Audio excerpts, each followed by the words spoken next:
Hello friends, പുതിയൊരു വീഡിയോയിലേക്ക് എല്ലാവർക്കും സ്വാഗതം. ഒരു വാഹനത്തിന്റെ ഡാഷ്ബോർഡിൽ കാണുന്ന വിവിധ സിംബലുകൾ എന്തൊക്കെയാണെന്ന് എപ്പോഴെങ്കിലും നിങ്ങൾ ചിന്തിച്ചിട്ടുണ്ടോ? നിങ്ങളുടെ വാഹനത്തിന്റെ ആരോഗ്യത്തെക്കുറിച്ച് നിങ്ങളെ അറിയിക്കുന്ന ഒരു കമ്മ്യൂണിക്കേഷൻ സെന്ററാണ് വാഹനത്തിന്റെ ഡാഷ്ബോർഡുകൾ. ഡാഷ്ബോർഡ് വാർണിംഗുകൾ വെറും ലൈറ്റുകൾ മാത്രമല്ല, ബ്രേക്ക് ഡൗണുകൾ ഒഴിവാക്കുന്ന, റോഡിൽ നിങ്ങളുടെ സേഫ്റ്റി ഉറപ്പുവരുത്തുന്ന വൈറ്റൽ സിഗ്നലുകളാണവ. ഈ വാർണിംഗുകളെക്കുറിച്ച് മനസ്സിലാക്കുന്നത് പുതിയ ഒരു ലാംഗ്വേജ് പഠിക്കുന്നതിന് തുല്യമാണ്. ചില വാർണിംഗുകൾ റൊട്ടീൻ മെയിൻ്റനൻസിനെ സൂചിപ്പിക്കുന്ന റിമൈൻഡറുകളാവാം. മറ്റു ചിലവ ഇമ്മീഡിയറ്റ് അറ്റൻഷൻ ആവശ്യമുള്ള എന്തെങ്കിലും ഇഷ്യൂസ് ആവാം. അതുകൊണ്ട് തന്നെ ഈ വ്യത്യാസങ്ങൾ മനസ്സിലാക്കുന്നത് നിങ്ങളുടെ പണവും സമയവും ലാഭിക്കുവാൻ സഹായിക്കും. ഡാഷ്ബോർഡ് ലൈറ്റുകളെക്കുറിച്ച് സംസാരിക്കുമ്പോൾ ആദ്യം തന്നെ നമുക്ക് അവയെ കളറുകൾ അനുസരിച്ച് എങ്ങനെയൊക്കെ തരംതിരിച്ചിട്ടുണ്ടെന്ന് ആദ്യം തന്നെ മനസ്സിലാക്കണം. കളറുകളുടെ അടിസ്ഥാനത്തിൽ ഡാഷ്ബോർഡ് ലൈറ്റുകളെ നമുക്ക് മൂന്നായി തരംതിരിക്കാം. ആദ്യം തന്നെ റെഡ്, ഒപ്പം യെല്ലോ അല്ലെങ്കിൽ ഓറഞ്ച്, അവസാനമായി ഗ്രീൻ അല്ലെങ്കിൽ ബ്ലൂ.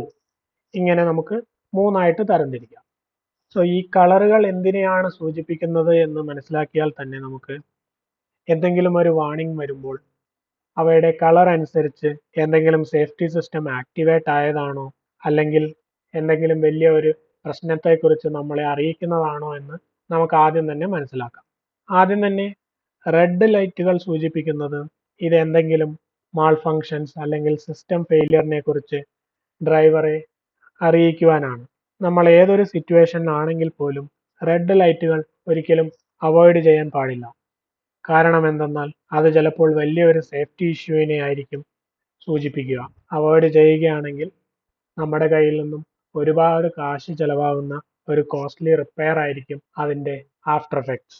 അതുകൊണ്ട് തന്നെ എപ്പോഴെങ്കിലും നമ്മൾ റെഡ് ഡാഷ്ബോർഡ് ലൈറ്റ് കാണുകയാണെങ്കിൽ പെട്ടെന്ന് തന്നെ അതിൻ്റെ കാരണം എന്തെന്ന് കണ്ടെത്തുകയും അല്ലെങ്കിൽ ഒരു സർവീസ് സ്റ്റേഷനിൽ പോവുകയും അത് എന്താണ് എന്നുള്ളത് മനസ്സിലാക്കി അതിനു വേണ്ട കാര്യങ്ങൾ ചെയ്യുകയും വേണം. യെല്ലോ അല്ലെങ്കിൽ ഓറഞ്ച് ലൈറ്റുകൾ എന്തെങ്കിലും ഇമ്പോർട്ടൻ്റ് ആയിട്ടുള്ള വാർണിംഗ്സ് തന്നെയാണ് നൽകുന്നത്. പക്ഷേ റെഡ് ലൈറ്റുകളെ അപേക്ഷിച്ച് അത്ര ക്രിട്ടിക്കൽ അല്ല. നമ്മളെപ്പോഴെങ്കിലും ഇത്തരത്തിലുള്ള വാർണിംഗ് ലൈറ്റുകൾ കാണുകയാണെങ്കിൽ നമുക്ക് നമ്മുടെ വാഹനം ഓടിച്ചു പോകാം. പക്ഷേ നമ്മൾ അതിനുള്ള കറക്റ്റീവ് ആക്ഷൻ എടുക്കുന്നത് തന്നെയായിരിക്കും എപ്പോഴും നല്ലത്. ഇനി ഗ്രീൻ അല്ലെങ്കിൽ ബ്ലൂ വാർണിംഗ് ലൈറ്റുകളെ കൊണ്ട് സൂചിപ്പിക്കുന്നത് നമ്മുടെ ഏതെങ്കിലും ഒരു സിസ്റ്റം അല്ലെങ്കിൽ ഒരു ഫീച്ചർ കറക്റ്റായിട്ട് അല്ലെങ്കിൽ ഇപ്പോൾ അത് ആക്ടിവേറ്റ് ആയിട്ടുണ്ട് എന്നുള്ളതാണ്. സോ ഇങ്ങനെയുള്ള എന്തെങ്കിലും ലൈറ്റുകൾ നമ്മൾ കാണുകയാണെങ്കിൽ നമുക്ക് കൃത്യമായി മനസ്സിലാക്കാം നമ്മൾ ഉദ്ദേശിച്ച അല്ലെങ്കിൽ നമ്മുടെ സിസ്റ്റം അല്ലെങ്കിൽ ഏതെങ്കിലും ഒരു ഫീച്ചർ കറക്റ്റായി വർക്ക് ചെയ്യുന്നു എന്നുള്ളത്. ഇനി നമുക്ക് ഓരോ കളറിലുള്ള വിവിധ തരം ലൈറ്റുകളെ കുറിച്ചും കൂടുതൽ ഡീറ്റെയിൽ ആയിട്ടൊന്ന് മനസ്സിലാക്കാം. ആദ്യം തന്നെ എൻജിൻ ടെമ്പറേച്ചർ വാർണിംഗ് ലൈറ്റ് എന്താണെന്നൊന്ന് നോക്കാം. ഈ ഒരു റെഡ് ലൈറ്റ് നമ്മൾ കാണുകയാണെങ്കിൽ നമ്മൾ മനസ്സിലാക്കേണ്ടത് എൻജിൻ കൂളന്റിന്റെ ടെമ്പറേച്ചർ വളരെ കൂടുതലാണ് എന്നാണ്. സോ ഈ ഒരു ലൈറ്റ് കാണുകയാണെങ്കിൽ നമ്മൾ വളരെ പെട്ടെന്ന് തന്നെ എൻജിൻ ഓഫ് ചെയ്ത് അത് കൂളാകാനുള്ള സമയം നൽകണം, അല്ലെങ്കിൽ നമ്മുടെ എൻജിനെ അത് വളരെ മോശമായി ബാധിക്കുന്നതാണ്. ഇങ്ങനെ ഒരു വാർണിംഗ് ലൈറ്റ് കാണുവാനുള്ള കാരണങ്ങൾ എന്തൊക്കെയായിരിക്കാം? വാട്ടർ പമ്പിന്റെ എന്തെങ്കിലും തകരാറുകൾ, അല്ലെങ്കിൽ തെർമോസ്റ്റാറ്റിനുള്ള എന്തെങ്കിലും കംപ്ലൈൻറ്റുകൾ, അല്ലെങ്കിൽ നമ്മുടെ കൂളന്റിന് സംഭവിക്കുന്ന ലീക്ക് തുടങ്ങിയവ ഇതിനുള്ള കാരണങ്ങളാകാം. അടുത്തതായി നമുക്ക് ഓയിൽ പ്രഷർ വാർണിംഗ് ലൈറ്റ് എന്താണെന്നൊന്ന് മനസ്സിലാക്കാം. ഈ ഒരു ലൈറ്റ് നമ്മൾ കാണുകയാണെങ്കിൽ മനസ്സിലാക്കേണ്ടത് ഓയിലിൻ്റെ പ്രഷർ വളരെ കുറവാണെന്നും അതുകൊണ്ട് തന്നെ ഓയിലിൻ്റെ അളവ് വളരെ കുറവാണെന്നും നമുക്ക് മനസ്സിലാക്കാം. അതിനർത്ഥം എൻജിനിലേക്ക് വേണ്ട ലൂബ്രിക്കൻ്റ് ഓയിൽ വളരെ കുറവാണെന്നും അത് എൻജിൻ്റെ പ്രവർത്തനത്തെ മോശമായി തന്നെ ബാധിക്കുമെന്നുള്ളതാണ്. എത്രയും പെട്ടെന്ന് ഒരു വർക്ക്ഷോപ്പ് സന്ദർശിക്കുകയും അല്ലെങ്കിൽ ഈ ഓയിൽ ചേഞ്ച് ചെയ്യാനുള്ള ആക്ഷനുകൾ എത്രയും പെട്ടെന്ന് എടുക്കുകയും വേണം. ഓയിൽ ലീക്ക് കൊണ്ടും അല്ലെങ്കിൽ ഓയിൽ പമ്പിൻ്റെ എന്തെങ്കിലും കംപ്ലൈൻറ്റ് കൊണ്ടും ഇത്തരത്തിലുള്ള ഒരു വാർണിംഗ് നമുക്ക് കാണാൻ പറ്റും. റെഡ് കളറിലുള്ള മറ്റൊരു വാർണിംഗ് ലൈറ്റാണ് ആക്റ്റീവ് പാർക്കിംഗ് ബ്രേക്ക് ലൈറ്റ്. ഈ ഒരു വാർണിംഗ് കൊണ്ട് സൂചിപ്പിക്കുന്നത് പാർക്കിംഗ് ബ്രേക്ക് അല്ലെങ്കിൽ നമ്മുടെ ഹാൻഡ് ബ്രേക്ക് എൻഗേജ് ആയിട്ടുണ്ട് എന്നുള്ളതാണ്. ഇങ്ങനെ ഒരു വാർണിംഗ് ലൈറ്റ് നമ്മുടെ വണ്ടി സ്റ്റാർട്ട് ചെയ്ത് മൂവ് ചെയ്യുമ്പോൾ കണ്ടു കഴിഞ്ഞാൽ നമ്മുടെ ഹാൻഡ് ബ്രേക്ക് എൻഗേജ് ആയിട്ടുണ്ടോ എന്ന് നമ്മളൊന്ന് ശ്രദ്ധിക്കാം, അല്ലെങ്കിൽ അതിനെന്തെങ്കിലും കംപ്ലൈൻറ്റ് സംഭവിച്ചാലും ഇങ്ങനെ ഈ ഒരു വാർണിംഗ് നമ്മളെ കാണിക്കുന്നതാണ്. ഇതിനുള്ള കാരണങ്ങൾ എന്തൊക്കെയാണെന്ന് നോക്കാം. ബ്രേക്ക് ഫ്ലൂയിഡിൻ്റെ ലെവല് വളരെ കുറവായിരിക്കാം, അല്ലെങ്കിൽ നമ്മുടെ ഹാൻഡ് ബ്രേക്കിങ്ങിൻ്റെ സിസ്റ്റം തന്നെ അതിലെന്തെങ്കിലും കംപ്ലൈൻറ്റ്സ് ഉണ്ടാകാം, അല്ലെങ്കിൽ ബ്രേക്ക് പാഡിൻ്റെ തേയ്മാനം കൊണ്ടും ഇങ്ങനെയുള്ള വാർണിംഗ് ലൈറ്റ് നമുക്ക് ഡാഷ്ബോർഡിൽ കാണുന്നതാണ്. അടുത്തതായി ABS വാർണിംഗ് ലൈറ്റ് എന്താണെന്ന് മനസ്സിലാക്കാം. ചുവന്ന കളറിലുള്ള ABS വാർണിംഗ് ലൈറ്റ് സൂചിപ്പിക്കുന്നത് ABS സെൻസേഴ്സിലുള്ള എന്തെങ്കിലും കംപ്ലൈൻറ്റിനെയാണ്. ഇനി നമ്മുടെ വാഹനത്തിന്റെ ബ്രേക്ക് ഫ്ലൂയിഡ് കുറവാണെങ്കിൽ കാണിക്കുന്ന വാർണിംഗ് ആണ് low brake fluid indicator light. അതായത് ബ്രേക്ക് ഫ്ലൂയിഡിൽ എന്തെങ്കിലും ലീക്ക് അല്ലെങ്കിൽ നമ്മുടെ ബ്രേക്ക് പാഡുകളുടെ തേയ്മാനം തുടങ്ങിയവയെ ഇവ സൂചിപ്പിക്കുന്നു. അതുപോലെ തന്നെ നമ്മുടെ ബ്രേക്ക് പാഡുകൾ മാറ്റാനുള്ള സമയമായി എന്ന് സൂചിപ്പിക്കാനാണ് ബ്രേക്ക് പാഡ് വാർണിംഗ് ലൈറ്റ് നമ്മളെ കാണിക്കുന്നത്. ഇനി എപ്പോഴും വളരെ കോമൺ ആയി കാണുന്ന ഒരു വാർണിംഗ് ലൈറ്റ് ആണ് സീറ്റ് ബെൽറ്റ് ഇൻഡിക്കേറ്റർ ലൈറ്റ്. നമ്മുടെ മോഡേൺ കാറുകളിലെല്ലാം സീറ്റിൽ തന്നെ ഒരാൾ ഇരിക്കുന്നുണ്ടോ എന്ന് തിരിച്ചറിയാനായി വിവിധതരം സെൻസറുകൾ ഘടിപ്പിച്ചിട്ടുണ്ട്. ഈ സെൻസറുകൾ ആളുകൾ ഉണ്ട് എന്ന് സെൻസ് ചെയ്ത് കഴിഞ്ഞാൽ സീറ്റ് ബെൽറ്റ് ധരിച്ചിട്ടില്ലെങ്കിൽ ഈ ഒരു വാർണിംഗ് ലൈറ്റ് നമ്മളെ കാണിക്കുന്നു. നമ്മുടെ എയർ ബാഗിന്റെ പ്രവർത്തനവും സീറ്റ് ബെൽറ്റ് ഉപയോഗിക്കുന്നതിനെ അടിസ്ഥാനമാക്കിയാണുള്ളത്. എയർ ബാഗ് ഇൻഡിക്കേറ്റർ ലൈറ്റ് സൂചിപ്പിക്കുന്നത് എയർ ബാഗ്സ് വർക്ക് ചെയ്യുന്നില്ല എന്നാണ്. ഇത് ചിലപ്പോൾ എയർ ബാഗ് സിസ്റ്റത്തിന്റെ എന്തെങ്കിലും കുഴപ്പം കൊണ്ടായിരിക്കാം, അല്ലെങ്കിൽ സീറ്റ് ബെൽറ്റുകൾ കൃത്യമായി ബക്കിൾ ചെയ്തിട്ടില്ല എന്നുമായിരിക്കാം. ഇനി നമ്മുടെ കാറിന്റെ ഹുഡ് അല്ലെങ്കിൽ ബോണറ്റ് തുറന്നു കിടക്കുകയാണെങ്കിൽ കാണിക്കുന്നതാണ് ഓപ്പൺ ഹുഡ് ലൈറ്റ്. അതുപോലെ തന്നെ റിയർ ഡോർ അല്ലെങ്കിൽ ട്രങ്ക് തുറന്നു കിടക്കുകയാണെങ്കിൽ ഈ ഒരു വാർണിംഗ് ലൈറ്റും നമ്മളെ കാണിക്കുന്നതാണ്. ഡോറുകൾ തുറന്ന് കിടക്കുകയാണെങ്കിൽ കാണിക്കുന്നതാണ് ഈ ഒരു സിഗ്നൽ. ഇനി നമ്മുടെ വാഹനങ്ങൾ സ്റ്റാർട്ട് ചെയ്യാനായി അതിലൊരു ബാറ്ററി ഉണ്ട് എന്ന് നിങ്ങൾക്കറിയാമല്ലോ. അതിലെന്തെങ്കിലും കംപ്ലൈൻറ്റ്സ് ഉണ്ടെങ്കിൽ ഇതുപോലെയുള്ള ബാറ്ററിയുടെ ചെറുതായിട്ടുള്ള ഒരു മോഡൽ വാർണിംഗ് ആയി നമ്മുടെ ഡാഷ്ബോർഡിൽ കാണിക്കുന്നതാണ്. ഇതിന്റെ കാരണങ്ങൾ എന്തൊക്കെയാണെന്ന് നോക്കിക്കഴിഞ്ഞാൽ ആൾട്ടർനേറ്ററിലുള്ള എന്തെങ്കിലും കംപ്ലൈൻറ്റ്സ്, അല്ലെങ്കിൽ ബാറ്ററിക്ക് തന്നെ എന്തെങ്കിലും കംപ്ലൈൻറ്റ്സ് ഉണ്ടാകാം, അല്ലെങ്കിൽ നമ്മുടെ ഇലക്ട്രിക്കൽ കണക്ഷൻസിൽ എന്തെങ്കിലും ഉള്ള കംപ്ലൈൻറ്റ്സ് കൊണ്ടും ഈ ഒരു വാർണിംഗ് ലൈറ്റ് നമുക്ക് കാണാവുന്നതാണ്. അതുപോലെ തന്നെ പവർ സ്റ്റിയറിംഗിലുള്ള പ്രോബ്ലംസിനെ നൊട്ടേറ്റ് ചെയ്യാനായി ഇതുപോലെയുള്ള ഒരു വാർണിംഗ് സിഗ്നൽ നമുക്ക് ലഭിക്കുന്നതാണ്. നമ്മുടെ കീ ഫോബിലുള്ള ബാറ്ററി ചേഞ്ച് ചെയ്യണമെങ്കിൽ ഇതുപോലെയുള്ള ഒരു സിഗ്നൽ ആയിരിക്കും നമ്മുടെ ഡാഷ്ബോർഡിൽ കാണിക്കുക. ഇനി നമുക്ക് യെല്ലോ അല്ലെങ്കിൽ ഓറഞ്ച് കളറിലുള്ള വിവിധതരം വാർണിംഗ് ലൈറ്റുകളെ കുറിച്ച് മനസ്സിലാക്കാം. ആദ്യമായി തന്നെ ചെക്ക് എഞ്ചിൻ ലൈറ്റ് എന്നുള്ള ഈ ഒരു വാർണിംഗ് ലൈറ്റ് എന്താണെന്ന് മനസ്സിലാക്കാം. വാർണിംഗ് ലൈറ്റ് നമുക്ക് കൂടുതൽ ഡീറ്റെയിൽസ് ഒന്നും തരുന്നതല്ല.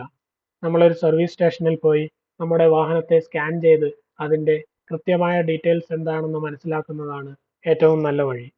ഇതിനുള്ള പ്രധാന കാരണങ്ങൾ ഓക്സിജൻ സെൻസേഴ്സിലുള്ള എന്തെങ്കിലും കുഴപ്പങ്ങളാകാം, എയർ ഫ്ലോ സെൻസേഴ്സിലുള്ള എന്തെങ്കിലും കുഴപ്പങ്ങളാകാം, ഇഗ്നിഷൻ സിസ്റ്റത്തിൽ തന്നെയുള്ള എന്തെങ്കിലും പ്രശ്നങ്ങളാകാം.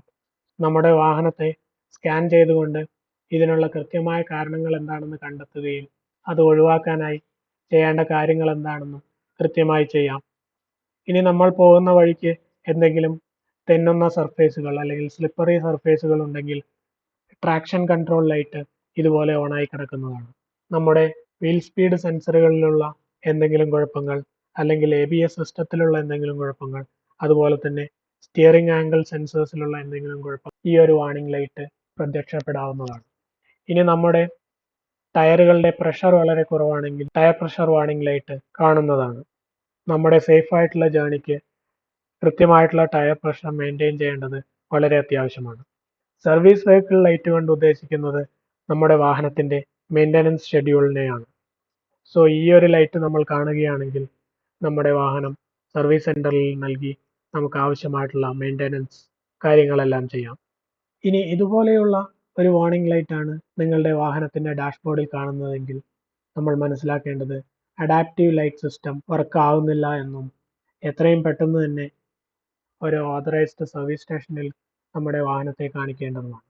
റിയർ ഫോഗ് ലൈറ്റ്സ് ഇൻഡിക്കേറ്റർ സൂചിപ്പിക്കുന്നത് ഈ ലൈറ്റുകൾ ഓൺ ആയിട്ടുണ്ട് എന്നുള്ളതാണ്. വിൻസ്ക്രീൻ ഡിഫ്രോസ്റ്റ് ലൈറ്റ് എന്നുള്ള ഈ ഒരു വാർണിംഗ് ലൈറ്റ് സൂചിപ്പിക്കുന്നത് ഈ ഒരു ഫംഗ്ഷൻ ആക്ടിവേറ്റ് ആയിട്ടുണ്ട് എന്നുള്ളതാണ്. അതുപോലെ തന്നെ ഈ ഒരു വാർണിംഗ് ലൈറ്റ് സൂചിപ്പിക്കുന്നത് റിയർ വിൻഡോയിലുള്ള ഡീഫ്രോസ്റ്റ് ഫംഗ്ഷൻ ആക്ടിവേറ്റ് ചെയ്തിട്ടുണ്ട് എന്നുള്ളതാണ്. മോഡേൺ കാറുകളൊക്കെ നമ്മുടെ കീ ഇൻസേർട്ട് ചെയ്യാതെ തന്നെ നമുക്ക് സ്റ്റാർട്ട് ചെയ്യാവുന്നതാണ്. പക്ഷേ കീ നമ്മുടെ വാഹനത്തിനുള്ളിൽ തന്നെ വെക്കേണ്ടത് ആവശ്യമായിട്ട് വരും. ഇതുപോലെയുള്ള ഒരു വാർണിംഗ് ലൈറ്റ് ആണ് നമ്മുടെ ഡാഷ്ബോർഡിൽ കാണുന്നതെങ്കിൽ നമ്മൾ മനസ്സിലാക്കേണ്ടത് ഈ വാഹനത്തിൽ കീ ഇല്ല എന്നുള്ളതും നമ്മൾ അതെവിടെയോ മറ്റെവിടെയോ മറന്നുപോയി എന്നുള്ളതുമാണ്. ഗ്ലോ പ്ലഗ് ഇൻഡിക്കേറ്റർ ലൈറ്റ് സാധാരണയായി കാണുന്നത് ഡീസൽ വാഹനങ്ങളിലാണ്. എന്താണെന്ന് വെച്ചാൽ ഡീസൽ എഞ്ചിനുകൾ സ്റ്റാർട്ട് ചെയ്യുന്നതിന് മുമ്പേ ചൂടാക്കേണ്ടത് അല്ലെങ്കിൽ ഹീറ്റ് ചെയ്യേണ്ടത് അത്യാവശ്യമാണ്. സോ സാധാരണയായി നമ്മുടെ ഇഗ്നിഷൻ കീ ഓൺ ചെയ്ത് കഴിഞ്ഞാൽ ഈ ഒരു വാർണിംഗ് ലൈറ്റ് പോയതിന് ശേഷം നമ്മുടെ എൻജിൻ സ്റ്റാർട്ട് ചെയ്യുന്നതായിരിക്കും എൻജിൻ്റെ കൃത്യമായിട്ടുള്ള പ്രവർത്തനത്തിന് നല്ലത്. Low temperature warning light inform ചെയ്യുന്നത് പുറത്ത് എന്തെങ്കിലും ഫ്രീസിങ് കണ്ടീഷൻസ് ഉണ്ട്, അല്ലെങ്കിൽ എന്തെങ്കിലും ഐസി സർഫേസസ് എല്ലാം ഉണ്ട്, അതുകൊണ്ട് തന്നെ വളരെയധികം സൂക്ഷിക്കണം എന്നുള്ളതാണ്. പ്രസ് ക്ലച്ച് പെഡൽ ലൈറ്റ് എന്നുള്ള വാർണിംഗ് ലൈറ്റ് സൂചിപ്പിക്കുന്നത് നമ്മുടെ വാഹനം സ്റ്റാർട്ട് ചെയ്യുമ്പോൾ ഏതെങ്കിലും ഒരു ഗിയറിലാണെങ്കിൽ ക്ലച്ച് പ്രസ് ചെയ്യാതെ സ്റ്റാർട്ട് ചെയ്യാൻ സാധിക്കില്ല എന്നുള്ളതാണ്. ഇതുപോലെയുള്ള ഒരു വാർണിംഗ് ലൈറ്റ് സൂചിപ്പിക്കുന്നത് നമ്മുടെ വാഹനത്തിൻ്റെ പാർട്ടിക്കുലേറ്റ് ഫിൽട്ടർ ക്ലീൻ ചെയ്യണം എന്നുള്ളതാണ്. ഇത് സാധാരണയായി കാണുന്നത് ഡീസൽ എഞ്ചിനുള്ള വാഹനങ്ങളിലാണ്. ഇനി നമ്മളുടെ വാഹനത്തിൻ്റെ കാറ്റലറ്റിക് കൺവേർട്ടറിൽ എന്തെങ്കിലും പ്രോബ്ലംസ് ഉണ്ടെങ്കിൽ ഇതുപോലെയുള്ള ഒരു വാർണിംഗ് ലൈറ്റ് നമ്മുടെ ഡാഷ്ബോർഡിൽ കാണുന്നതാണ്. ഇതിനുള്ള പ്രധാന കാരണങ്ങൾ ഓവർ ഹീറ്റിംഗ് അല്ലെങ്കിൽ ഓക്സിജൻ സെൻസറിനുള്ള എന്തെങ്കിലും കംപ്ലൈൻറ്റ്സ് തുടങ്ങിയവയാണ്. ഇനി ഇതുപോലെയുള്ള ഒരു വാർണിംഗ് ലൈറ്റ് ആണ് നമ്മുടെ വാഹനത്തിൻ്റെ ഡാഷ്ബോർഡിൽ കാണുന്നതെങ്കിൽ നമ്മൾ മനസ്സിലാക്കേണ്ടത് നമ്മുടെ ഹെഡ്ലൈറ്റിൻ്റെ മൂവ്മെൻറ്റിന് എന്തൊക്കെയോ പ്രോബ്ലം സംഭവിച്ചിട്ടുണ്ട്, അത് കൃത്യമായി മൂവ് ചെയ്യാൻ സാധിക്കുന്നില്ല എന്നുള്ളതാണ്. സോ എത്രയും പെട്ടെന്ന് തന്നെ ഏതെങ്കിലും ഒരു സർവീസ് സെൻറ്ററിൽ കാണിച്ച് ഇത് ചെക്ക് ചെയ്യേണ്ടത് വളരെ അത്യാവശ്യമാണ്. ലോ വിൻഡ്ഷീൽഡ് ഫ്ലൂയിഡ് ലൈറ്റ് സൂചിപ്പിക്കുന്നത് നമ്മുടെ വിൻഡ്ഷീൽഡ് ഫ്ലൂയിഡ് കുറവാണെന്നും അത് എത്രയും പെട്ടെന്നും ഫില്ല് ചെയ്യണമെന്നുള്ളതുമാണ്. നമ്മളെപ്പോഴെങ്കിലും നമ്മുടെ വാഹനത്തിൻ്റെ ട്രാക്ഷൻ കൺട്രോൾ ഓഫ് ചെയ്ത് വെച്ചിരിക്കുകയാണെങ്കിൽ ഈ ഒരു വാർണിംഗ് നമ്മളെ അത് ഓർമ്മിപ്പിക്കുന്നതാണ്. Automatic gear box warning light സൂചിപ്പിക്കുന്നത് നമ്മുടെ വാഹനത്തിൻ്റെ ട്രാൻസ്മിഷൻ സിസ്റ്റത്തിൽ എന്തെങ്കിലും പ്രോബ്ലം ഉണ്ടെങ്കിലാണ്. ഇതിനുള്ള പ്രധാന കാരണങ്ങൾ ലോ ട്രാൻസ്മിഷൻ ഫ്ലൂയിഡ്, എന്തെങ്കിലും സെൻസേഴ്സിലുള്ള കംപ്ലൈൻറ്റ്സ്, ഓവർ ഹീറ്റിംഗ് തുടങ്ങിയവയാണ്. ഇനി നമുക്ക് ബ്ലൂ അല്ലെങ്കിൽ ഗ്രീൻ ഡാഷ്ബോർഡ് ലൈറ്റുകളെ കുറിച്ച് കൂടുതൽ മനസ്സിലാക്കാം. ആദ്യമായി low engine coolant temperature light. നമ്മുടെ ഡാഷ്ബോർഡിൽ നിന്നും ഈ ഒരു ലൈറ്റ് അപ്രത്യക്ഷമാവുന്നതുവരെ നമ്മുടെ വാഹനത്തെ വളരെ സ്മൂത്തായി ഓടിക്കുന്നതാണ് ഉത്തമം. നമ്മുടെ വാഹനത്തിൻ്റെ ഹൈ ബീം ഹെഡ്ലൈറ്റ് ഓൺ ആയിട്ടുണ്ടെങ്കിൽ ഇങ്ങനെ ഒരു ലൈറ്റ് നമ്മുടെ ഡാഷ്ബോർഡിൽ പ്രത്യക്ഷമാവുന്നത് നിങ്ങൾ ശ്രദ്ധിച്ചിട്ടുണ്ടാകും. അതുപോലെ നമ്മുടെ വാഹനത്തിൻ്റെ ലോ ബീം ഹെഡ്ലൈറ്റ് ആണ് ആക്ടിവേറ്റ് ആയിട്ടുള്ളതെങ്കിൽ ഈ ഒരു ലൈറ്റ് ഡാഷ്ബോർഡിൽ കാണാം നമുക്ക്. ആക്റ്റീവ് ക്രൂയിസ് കൺട്രോൾ നമ്മൾ സെലക്ട് ചെയ്തിട്ടുണ്ടെങ്കിൽ ഇതുപോലെയുള്ള ഒരു ലൈറ്റ് ആയിരിക്കും നമ്മുടെ വാഹനത്തിൻ്റെ ഡാഷ്ബോർഡിൽ നമുക്ക് കാണാനാവുന്നത്. അതുപോലെ തന്നെ പാർക്കിംഗ് സെൻസേഴ്സ് ആക്റ്റീവ് ആയിട്ടുണ്ടെങ്കിൽ ഇത്തരത്തിലുള്ള ഒരു ഇൻഡിക്കേഷൻ നമ്മുടെ ഡാഷ്ബോർഡിൽ നമുക്ക് കാണാം. സോ ഇവയൊക്കെയാണ് നമ്മൾ സാധാരണയായി നമ്മുടെ വാഹനത്തിൻ്റെ ഡാഷ്ബോർഡിൽ കാണുന്ന വിവിധതരം വാർണിംഗ് ലൈറ്റുകൾ. ഏതെങ്കിലും ലൈറ്റുകൾ വിട്ടുപോയിട്ടുണ്ടെങ്കിൽ അല്ലെങ്കിൽ നിങ്ങൾക്ക് അഡീഷണലായി ഏതെങ്കിലും ലൈറ്റുകളെ കുറിച്ച് അറിയാമെങ്കിൽ കമൻറ്റ് ചെയ്യാൻ മറക്കല്ലേ. മറ്റൊരു വീഡിയോയുമായി വീണ്ടും കാണാം. Thank you.